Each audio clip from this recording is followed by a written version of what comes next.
This is the France 24 debate.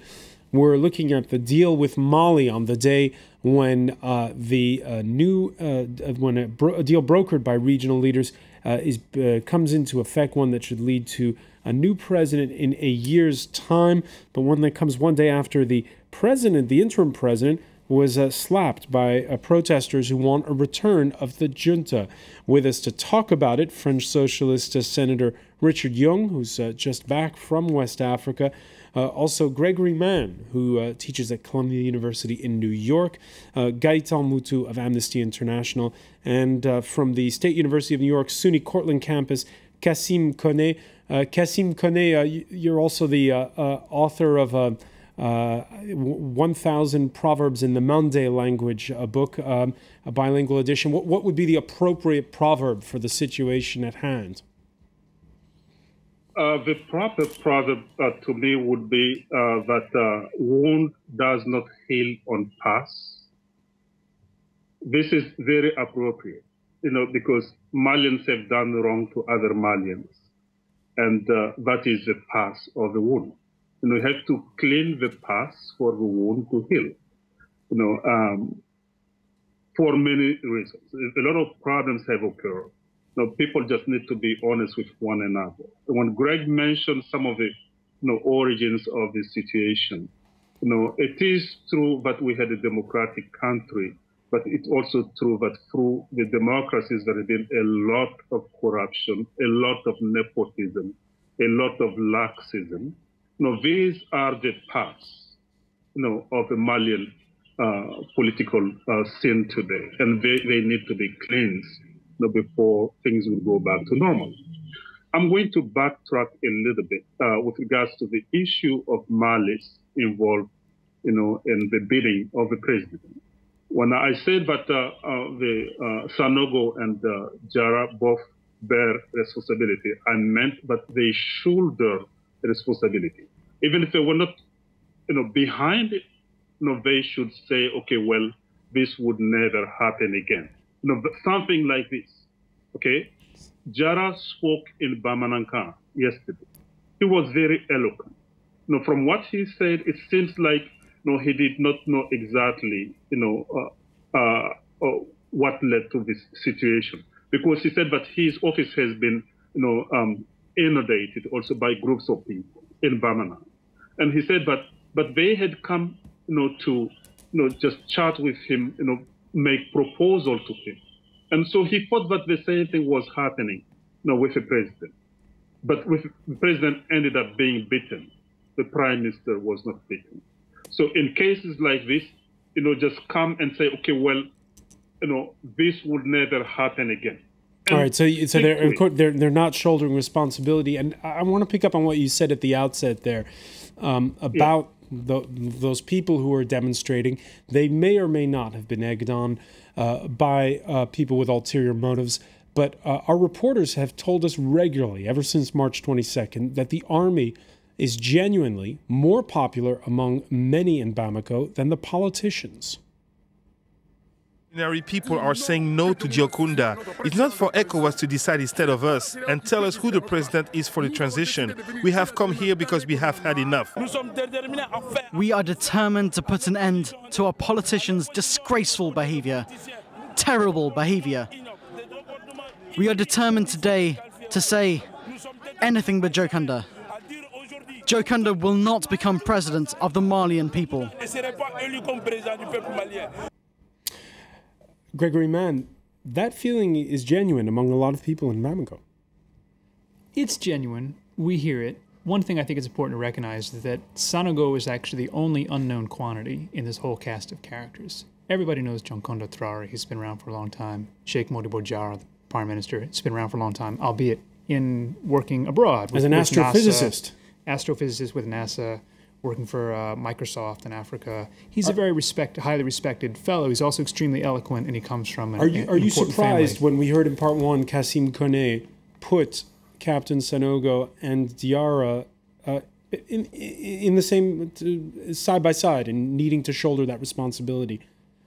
Well, I think that what came out of this ECOWAS Accords was a kind of tricephalic structure, right? A three-headed structure. You had a president, you had a prime minister with full powers, and you had Sanogo still there leading the junta, claiming to have stepped down and ceded power to civilians, but making it very clear that he still actually held the power. And so it is true, I suppose, that my friend Kasim is correct in saying that the Prime Minister Jara and Captain Sanogo continue to hold some kind of responsibility for what happened. I would say it lies more with Sanogo than with Jara. I have a lot of respect for Sheikh Modibo Jara, and he's a very intelligent man. He comes to the political scene more or less with his hands clean, as opposed to those who've been politicking inside the country for decades, like Dioncounda Traoré. And for that reason, I think also he has more respect in Mali itself than does Dioncounda Traoré.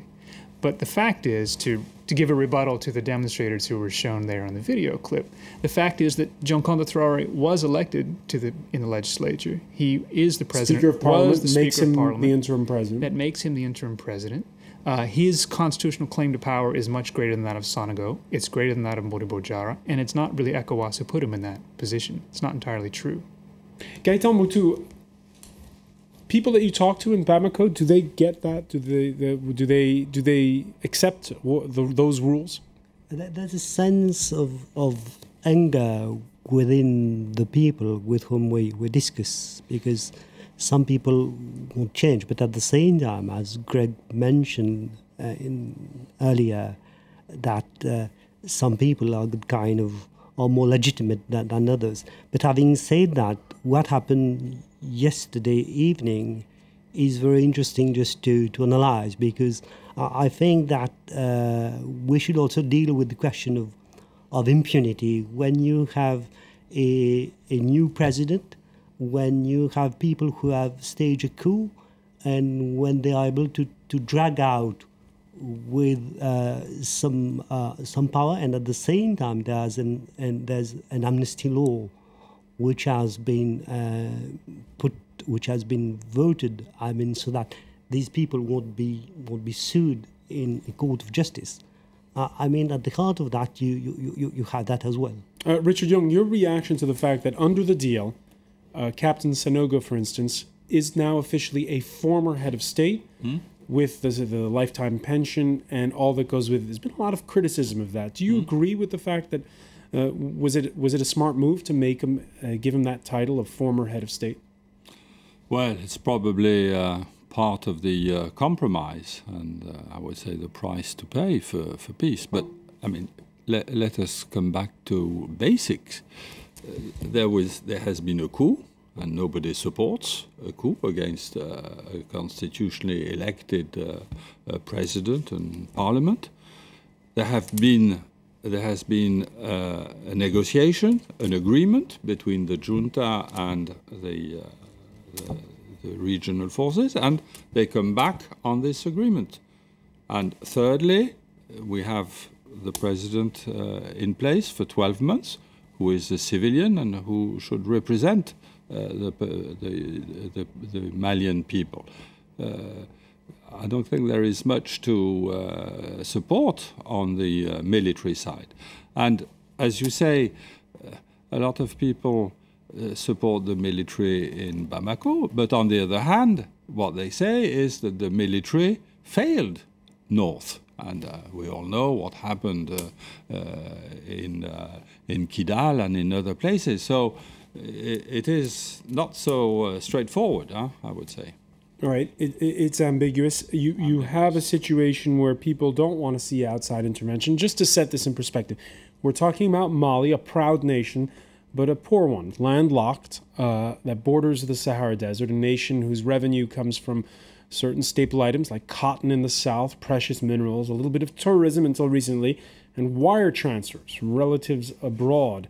And you see Mali, which has been the focus of a lot of people's attention. There's also been, by the way, recently a coup in Guinea-Bissau in West Africa. These are the places that have been focusing the minds of those West African leaders. The man brought in to mediate it all, Blaise Compaoré, the leader of neighboring Burkina Faso, and there's two schools of thought, Gregory Mann, on Blaise Compaoré. On the one hand, He's an elder statesman, been in power since 1987. On the other hand, he is the leader of a country that was once at war with Mali. Well, that is true. In fact, twice at war with Mali. But I think those wars are largely... a long time ago.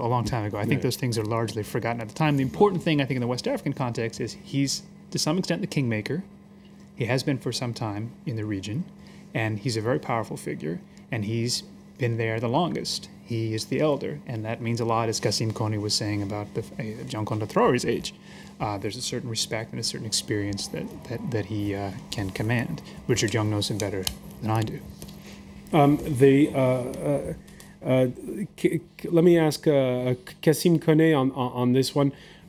Some people have said that Captain Sanogo and even Prime Minister Diarra are somehow beholden to Compaoré. What do you think of those accusations? Are they just sort of vain rumors?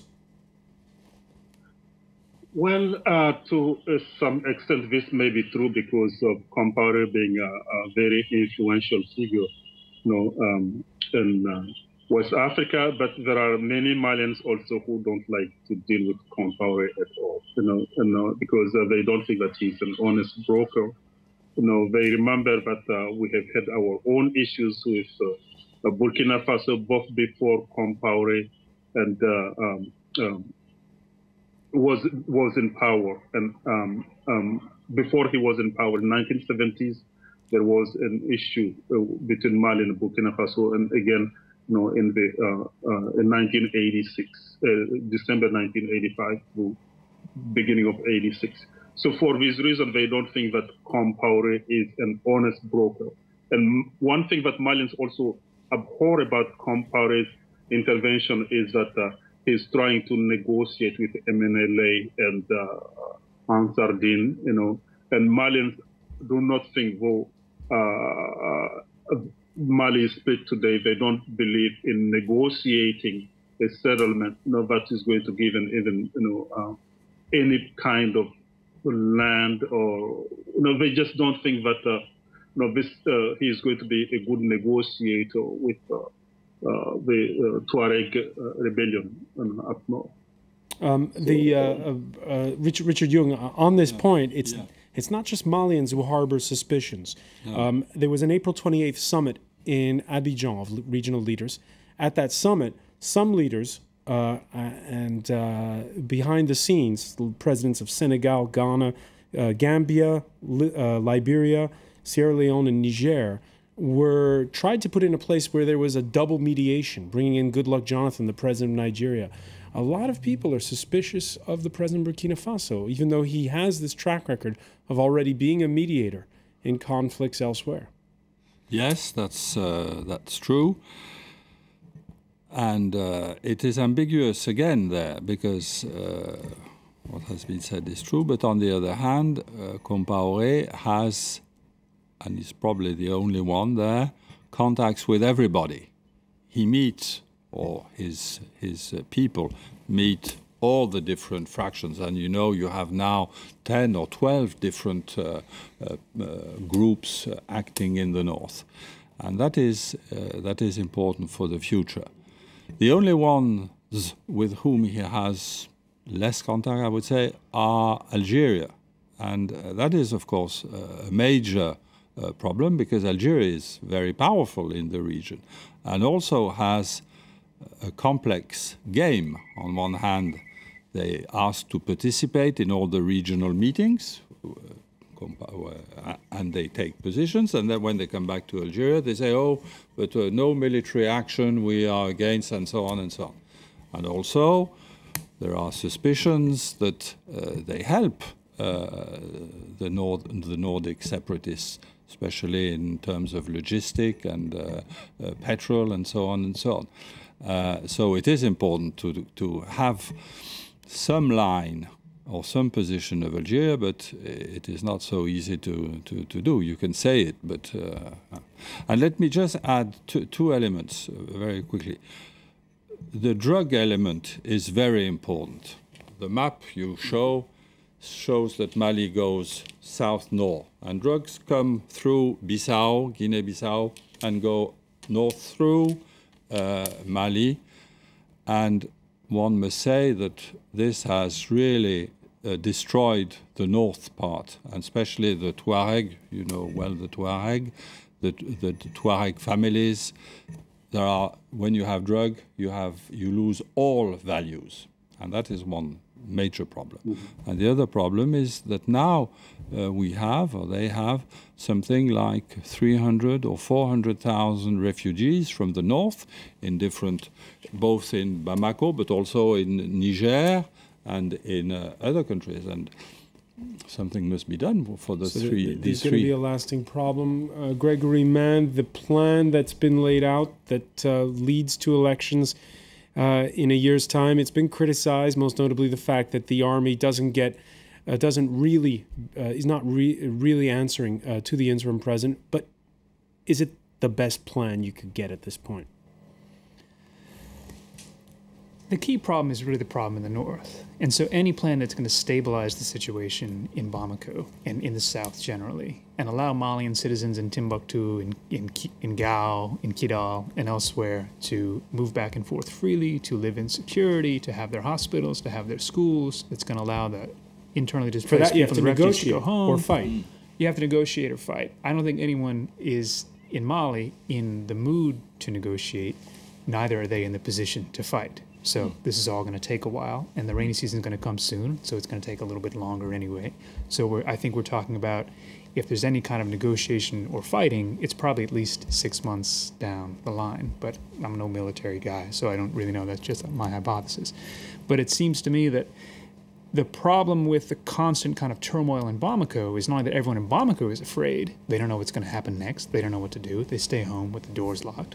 The banks are closed, businesses are closed, but they also, the political elite, the establishment, the non-governmental associations that are working in the country, local ones, national ones, aren't able to meet and come up with a plan. On what should be the main think problem. about what to do for the north. All right, and that's the problem. And we're going to leave it there, but that is the problem in the 12 months ahead. I want to thank you very much, Gregory Mann. I want to thank Richard Young, Gaëtan Motua, and I want to thank Kassim Kone for joining us from Cortland, New York. Thank you for being with us here in the France 24 debate. Stay with us. Coming up next, it's time for business. Matthew Warren will tell all.